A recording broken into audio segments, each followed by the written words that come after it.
বিসমিল্লাহির রহমানির রহিম। আসসালামু আলাইকুম। আশা করি সবাই ভালো আছেন। আমাদের আজকের ভিডিওর টপিক হচ্ছে কীভাবে দ্রুত সরকারি চাকরি পাওয়া যায়। আমি জানি আপনি এই টাইটেলটা দেখে দ্রুত চলে এসেছেন ভিডিও দেখার জন্য। আশা করি আপনার আশাহত হবেন না।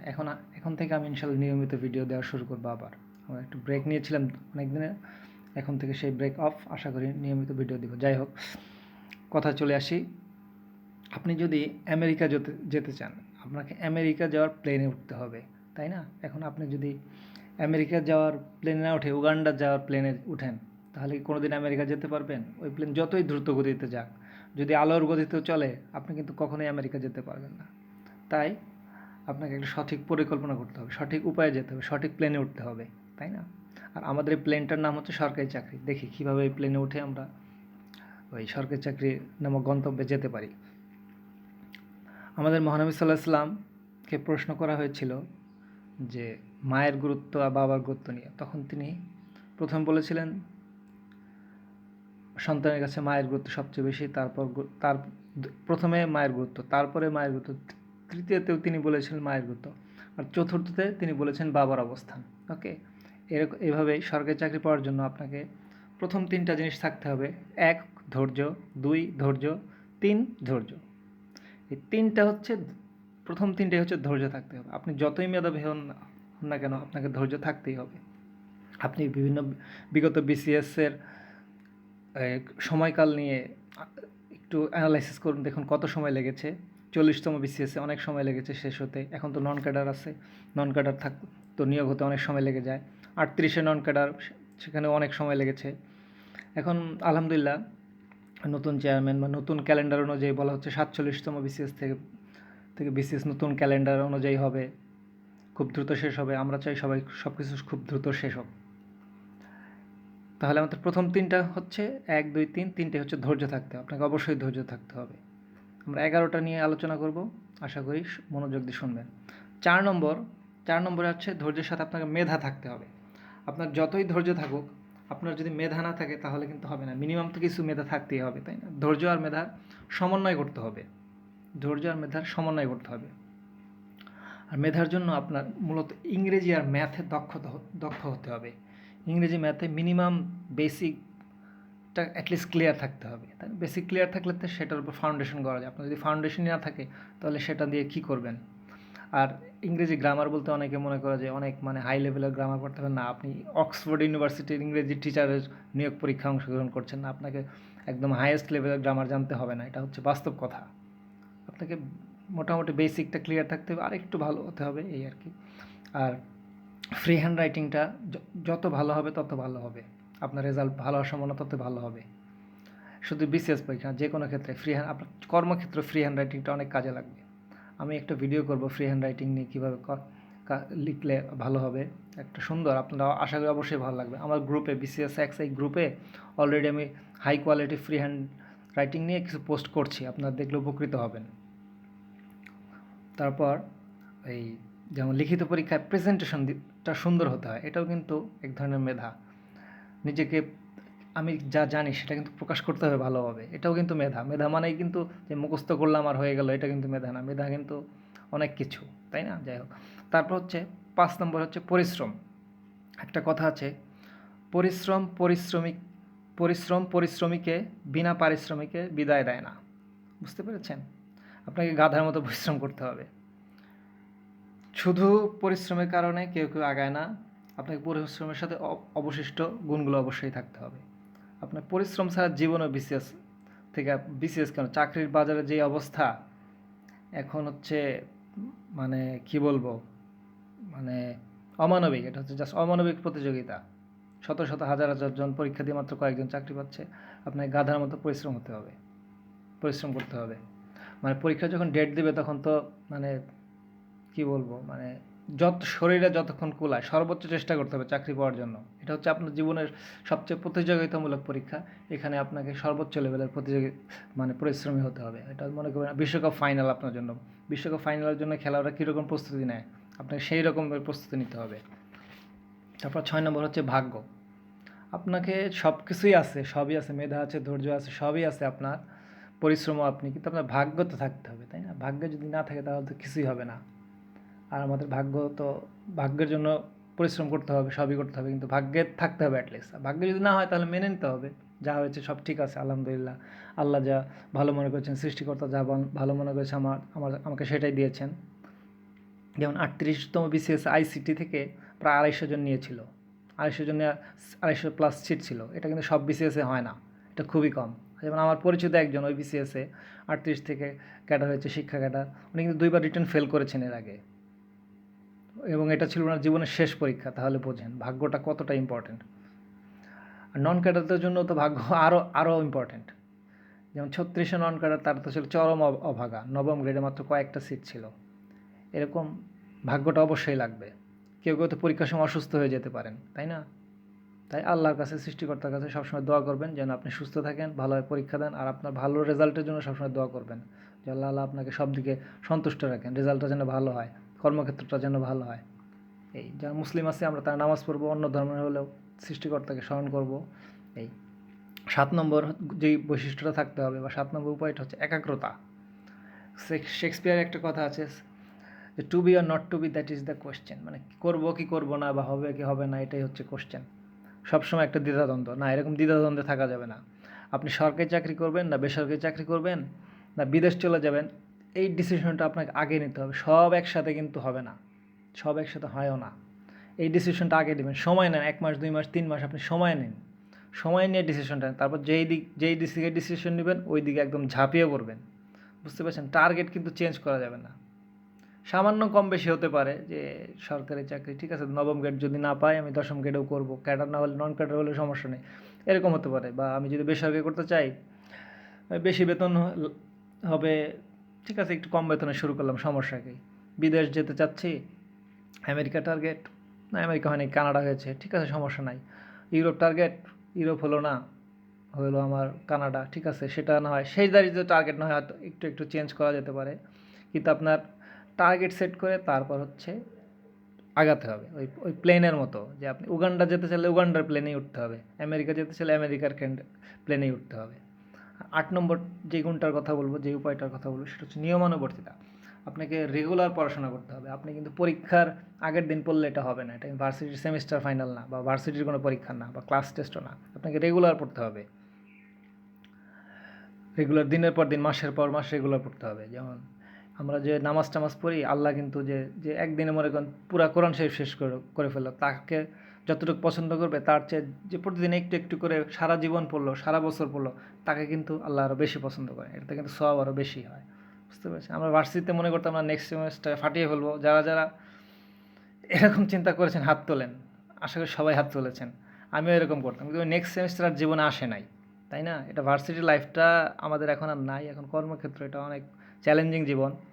এর জন্য নিয়ে একদম রোবটের মতো, কম্পিউটারের মতো ডিসিপ্লিন হতে হবে। বুঝতে পেরেছেন? আর পরীক্ষার রুটিনটা কীভাবে হবে, আপনি কীভাবে পড়াশোনা করবেন, কীভাবে প্রতিদিন কয়টা সাবজেক্ট পড়বেন না, কয়টা সাবজেক্ট পড়বেন না, বা কীভাবে পড়লে ভালো হবে, বেস্ট আউটপুট, এটা নিয়ে আমার একটা আর্টিকেল আছে bcshacks.com, এখানে বুলেট প্রুফ স্ট্র্যাটেজি নামে একটা আর্টিকেল আছে, হোম পেজেই আছে। ওইখানে রুটিন একটা অংশ আছে, বিসিএস পরীক্ষা প্রিলিমিনারি প্রস্তুতি রুটিনটা কীরকম হবে, ওইটা পড়লে আপনি অবশ্যই লাভবান হবেন। ওইটা আমি ডেসক্রিপশনে লিঙ্ক দিয়ে দেবো। আর 9 নম্বর গুণটা, বৈশিষ্ট্য, উপায়টা হচ্ছে কিছুটা অসামাজিক। আপনাকে কিছুটা অসামাজিক হতে হবে। আপনি যে এখন যদি আগের মতো টেস্ট খেলার প্রতিটা বল দেখা শুরু করি, তাহলে কিন্তু আমাদের চাকরি আর হবে না জীবনে। এখন কমিয়ে দিতে হবে সব কিছু, খেলাধুলা বা করা, বা আড্ডা দেওয়া, সিনেমা দেখা, এগুলা একটু একটু কমিয়ে দিতে হবে। আমি বলছি না একদম বাদ দিতে হবে, একদম সারাদিন সিনেমা দেখবো, সারাদিন গেম খেলবো, সারাদিন ফেসবুকে ট্রল নিয়ে করবো, এসব কিন্তু হবে না, তাই না? কিছুটা অসামাজিক হয়ে যেতে হবে। ওই চাকরি পাওয়ার পর অনেকে হয়তো বলবে কিছুই করি না, এমনি চাকরি পেয়ে গেছি, না এটা হয় না। বুঝতে পেরেছেন? এটা আসলে হয় না। ওই টেবিলে 24 ঘন্টা বসে, সারাদিন বসে থাকেও চাকরি হয় না অনেকের। চাকরি পেতে হলে আপনাকে যথেষ্ট অসামাজিক হতে হবে। যেমন আমার এক ফ্রেন্ড আমাকে বলেছিল যে তুমি কেন সারাদিন মেয়েদের মতো ঘরে থাকো কেন, তুমি তো জীবনে উন্নতি করতে পারবো না। যাই হোক, এটা বলছে, আমি হয়তো অনেক উন্নতি করতে পারিনি, বা কিন্তু যা পেয়েছি এটাও কিন্তু কম না, অ্যাটলিস্ট মানে ইগনোর করার মতো না। আর এখন কিন্তু বিসিএস কিন্তু মানে এরকম না, বা চাকরির বাজার কিন্তু এরকম না যে, একটা কথা আছে না, ভিনি ভিডি ভিসি, এলাম গেলাম জয় করলাম, এই টাইপের কিন্তু কিছু না। আপনাকে প্রচুর পরিশ্রম করে চাকরিটা ছিনিয়ে নিতে হবে, অর্জন করতে হবে। একটা কথা আছে, if you want to change your life, change your lifestyle. আপনার লাইফ চেঞ্জ করতে হলে লাইফস্টাইল চেঞ্জ করতে হবে। এমনি এমনি কিছু হবে না, বুঝতে পেরেছেন? এমনি এমনি কিছু হবে না, হয়ও না। এই আর 10 নম্বর যে পয়েন্ট সেটা হচ্ছে আপনার চোখ কান খোলা রাখতে হবে। সার্কুলার কবে হয় অনেকে এটাও জানে না, যে কবে পরীক্ষা হবে এটাও জানে না, বুঝতে পেরেছেন? আপনি কবে এই পরীক্ষার এই ফর্ম পূরণের লাস্ট ডেট সেটাও জানে না। রাত 12টা কিন্তু না, বিসিএসে কিন্তু সন্ধ্যা 6টার সময় করতে হয় নর্মালি। আমি যতদূর ছিল এটাই এখনও থাকার কথা, সন্ধ্যা 6টা। অনেকে রাত 12টা মনে করে মিস করে। আমার নিজের অভিজ্ঞতা আছে, আমার এক ফ্রেন্ডের এই ঘটনা হয়েছিল। নিয়মিত টিভি দেখবেন, পেপার পড়বেন, যেগুলো ইম্পর্টেন্ট সেগুলো পড়বেন। সারাদিন পেপার পড়তে হবে না, যে সারাদিন পেপার পড়তেই থাকবো ঘন্টার পর ঘন্টা, এরকম না। 20 মিনিট 30 মিনিট, আধা ঘন্টা 1 ঘন্টা পড়লেন পেপার, যদি খুব গুরুত্বপূর্ণ কিছু অংশ থাকে। সারাদিন পেপার পড়ার দরকার নেই, 8টা 10টা পেপার পড়ার দরকার নাই। আপনার মেইন পড়া কিন্তু আপনার বইয়ের মধ্যেই আছে। ওগুলো হচ্ছে আপনাকে একটু আপ টু ডেট করে রাখা। তো আপনার আমার কথাগুলো যদি ভালো লাগে আপনার, তাহলে সাবস্ক্রাইব করে ফেলুন, দ্রুত সাবস্ক্রাইব করে ফেলুন। আর আর মোস্ট ইম্পর্ট্যান্ট যেই কথাটা হচ্ছে সেটা হচ্ছে আপনাকে সাধ্য অনুযায়ী স্বপ্ন দেখতে হবে। আপনি হচ্ছে 10A-2 এসএসসি পাস করেছেন, 10A-2 এইচএসসি পাস করেছেন, আপনার সিজিপিও কোনো রকমের 2.5-এর উপরে আছে, আপনি যদি চিন্তা করেন আপনি ফরেন ক্যাডার হয়ে যাবেন, হতে পারে। আমি চাই আপনি এটা হন, আপনার জন্য গুড লাক। কিন্তু আপনাকে ভাবতে হবে এখন বিসিএস পরীক্ষা কারা দিচ্ছে। বুয়েটের স্টুডেন্টরা দিচ্ছে, ঢাকা মেডিকেল স্টুডেন্ট দিচ্ছে, সেরা ভার্সিটির স্টুডেন্ট, সেরা স্টুডেন্ট দিচ্ছে, তাদের সাথে আপনাকে ফাইট করতে হবে, তাই না? এখন আমি যদি ওই মেসির সাথে, রোনালদোর সাথে, সাকিব আল হাসান এদের সাথে কম্পিট করি তাহলে কিন্তু হবে না, তাই না? আমাকে আমার লেভেল অনুযায়ী চিন্তা করতে হবে যে আমি আসলে কতটুকু পারবো। যেমন 12th ফেল সিনেমা আছে, উনি ফেল করেছেন, আবার ক্যাডারও হয়েছেন ইন্ডিয়াতে। বাংলাদেশেও আছে এরকম উদাহরণ, আমি দেখেছি। কিন্তু এগুলো কিন্তু উদাহরণ না, এগুলো জাস্ট হচ্ছে মানে একটা রেয়ার, হাজারে একটাও হয় না, লাখে একটাও হয় না, তাই না? এগুলো উদাহরণ হিসেবে গ্রহণ করা যাবে না, এদেরকে আইডল মানা যাবে না। এটা হতে পারে, আপনার যদি বিশ্বাস থাকে আপনার মধ্যে কোয়ালিটি আছে তাহলে অবশ্যই চেষ্টা করবেন। যেমন আমারও রেজাল্ট খারাপ, আমার 3-এর কম রেজাল্ট, আমার ভার্সিটিতে 4 বছরের জায়গায় 6 বছর লেগেছে, কিন্তু আমি কিন্তু 4টা চাকরি পেয়েছি, তার মধ্যে 3টা একদম পিওর সরকারি চাকরি, আলহামদুলিল্লাহ। আমি বিমান বাংলাদেশটাকে একদম পিওর সরকারি ধরছি না, স্বায়ত্তশাসিত হিসেবে, সেই হিসেবে ওইটা ধরলে 4টা হবে। আমি কিন্তু মোটামুটি আমার মানে যে ছিল, দুর্বলতা ছিল, সেগুলো কিন্তু জয় করতে পেরেছি, কিছুটা বা অনেক অংশে জয় করতে পেরেছি। এটা কিন্তু সবাই কিন্তু পারবে না, তাই না? আপনাকে অনুপ্রেরণা লাগবে, মোটিভেশন দরকার আছে, কিন্তু সেটা যেন বেশি না হয়ে যায় মোটিভেশনটা, তাই না? আপনার সাধ্য অনুযায়ী চেষ্টা করতে হবে এবং ইনশাল্লাহ পারবেন। আপনার যদি বেসিক ঠিক থাকে ইনশাল্লাহ আপনি চাকরি পাবেন। আমি কাউকে বেকার থাকতে দেখিনি, যতই কম্পিটিশন হোক। আর একটা জিনিস খেয়াল রাখবেন, আপনার বয়স যদি 28 বা 28.5 হয়ে যায়, তা তখন আপনি যদি দেখেন যে আপনি চাকরির পরীক্ষা তেমন ভালো করতে পারছেন না, তখন আপনি 10ম গ্রেড থেকে 13 গ্রেড এগুলোতে অ্যাপ্লাই করতে পারেন, বা আপনার যদি প্রয়োজন হয় আরও নিচেও অ্যাপ্লাই করতে পারেন, বুঝতে পেরেছেন? আপনি 10ম গ্রেডে জয়েন করলে কোনো মন্ত্রণালয়ে যদি পোস্টিং হয় তাহলে এখানে কিন্তু ভালো প্রমোশন আছে তুলনামূলক অন্য জায়গার চেয়ে। ওইভাবে 9ম গ্রেডে যাবেন, এটা একটা ভালো উপায় আমি মনে করি। শুধু ওই অনেকেই আকাশ কুসুম স্বপ্ন দেখে যে বিসিএস ক্যাডার হতে হবে, দুকে রেডি হতে হবে, এনএসআই রেডি হতেই হবে, নাহলে অন্য কোনো পরীক্ষা দেবো না। এগুলো ঠিক না, আমি মনে করি আপনার সাধ্য অনুযায়ী চেষ্টা করতে হবে। বাস্তবতা তো অনেক কঠিন, তাই না? এনএসআই রেডি হয় কজন, 100-150 মনে হয় সার্কুলারে দেয়, তাই না? এরকম এগুলো চরম প্রতিযোগিতামূলক পরীক্ষা, সব কিছুই চরম প্রতিযোগিতামূলক। আপনাকে আপনার সাধ্য অনুযায়ী চেষ্টা করতে হবে। অবাস্তব চিন্তা করে লাভ নাই ভাই। ফেসবুকের পোস্ট দেখে নিজেকে করার দরকার নাই। আমরা সবাই তো সমান না, সবাই সমান মেধাবী না, তাই না? যতই পরিশ্রম হোক, যত যাই বলি, মেধা কিন্তু একটা জিনিস ব্যাপার লাগেই, তাই না? আমি তো সারাদিন চেষ্টা করলেও কি আমি মেসি রোনালদো হতে পারবো, নেইমার হতে পারবো না কিন্তু, তাই না?